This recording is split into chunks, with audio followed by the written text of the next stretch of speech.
What's the global trend of using solar energy to produce electricity? The technology itself actually has been around for a long time, but has not been very cost effective. And the earlier effort on producing electricity from solar actually focused on solar thermal technology, and you can find those projects in US, Nevada area. Those tend to be less efficient, and as technology improve, adopting from some of the solar PV photovoltaic technology, the efficiency has increased and the cost came down a lot. And starting with Europe, really putting a lot of those solar panel on rooftop basis. And as the economic of the project becomes more viable with the government subsidy, there's been larger, what we call large-scale project developed in Spain and Germany in the last decade. Which countries are leaders in the field of energy, solar energy use? In terms of use of the solar energy, Germany has always been the leader. They're the first, one of the earlier government to use a feed-in tariff mechanism. And has been very steady in the deployment, despite the fact that in terms of the resources, solar resources in Germany is actually not as favorable as in some other country. But as a result of their leadership, the solar industry and technology of German company are also at the forefront, and they benefit that as the other countries start picking up on this. Spain, and more recently in Asia, Thailand and Japan. So it's, in fact, it's in terms of Asia, Thailand is one of the earliest to adopt this subsidy to produce solar electricity back in 2006. And throughout this period, the government have been very supportive of renewable alternative energy project, whether it's solar, wind, biomass. So Thailand has truly been the leader.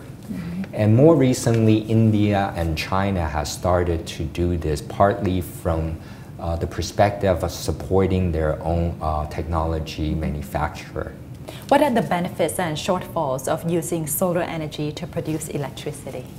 Well, that depends on the user. If you're a small home user, then you do have a very high upfront investment and trying to maintain the system. At the same time, you want to make sure you're connected to the regular grid for reliability in case the weather condition is not so good. But in terms of if you're a large user of like a factory, then it could really help cut down on your expenses for electricity. And in certain countries, there's actually a system where if you produce more energy than you consume, you can actually sell it back to grid. It's called net metering. For environmental perspective, there's actually not very many negative. One issue perhaps is maybe displacement of the land if it were intended for agricultural use.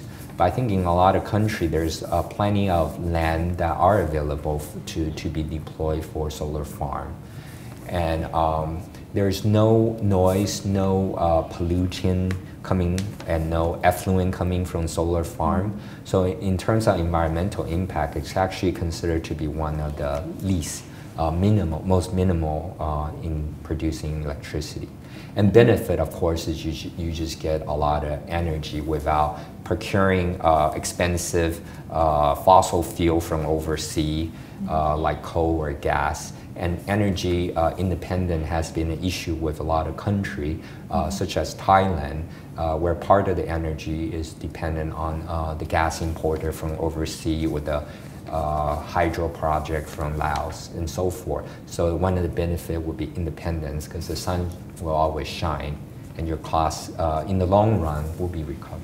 Compared to other types of fuel use like coal or gas in producing electricity, I'm talking about big electricity production. Solar farm is much more expensive in terms of cost. Is that right? Yes, that's definitely correct.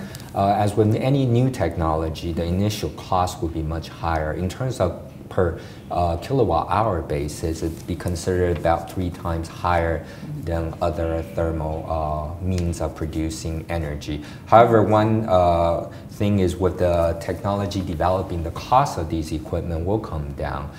For example, with wind project, initially they were also multiple times higher than fossil fuel project, but as the cost of these equipment come down, in a lot of countries, wind projects are actually considered at grid parity, meaning that the cost of production is the same as from the average cost of production of electricity from fossil plant.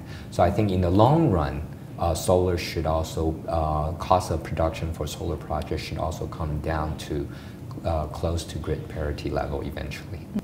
Looking into the future, do you expect the solar farm industry to grow even further in Thailand?